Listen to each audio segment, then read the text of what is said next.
Okay, so we're looking at question 5 of exercise 3.5. So we have 5 times 10 to the 2 grams. Notice the grams there, we need to change that into kilograms.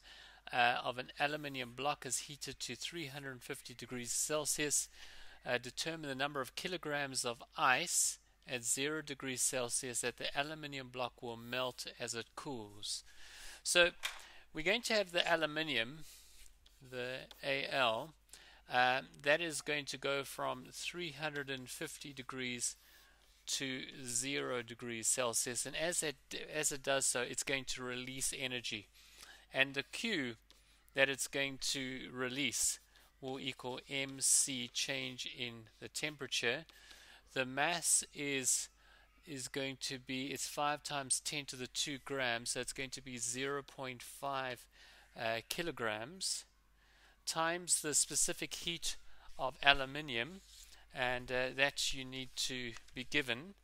That is 910 joules per kilogram per degree Kelvin, and the temperature change is 350.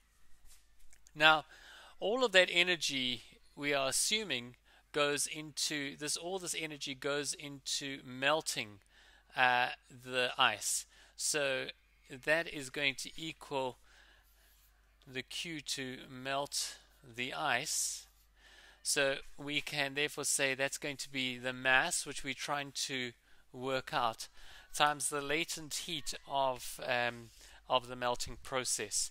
And for ice, that is 3.34 times 10 to the 5, if I've got this right. 3.34 times 10 to the 5. That's the latent heat of fusion or melting, depending on which way you're going. So to work out the mass, we're obviously just going to divide through by 3.34 times 10 to the 5, and we're going to divide this by 3.34 times 10 to the 5, and this is equal to the mass. So we're going to get put this into brackets, 0.5 times 910 times 350, close brackets, divided by the 3.34 exponent 5, enter, and we get 0. We're going to get here the mass.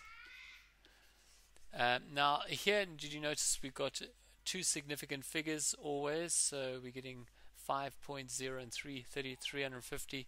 So we'll put this to two significant figures. So it's going to be 0.48 kilograms will be your answer for that.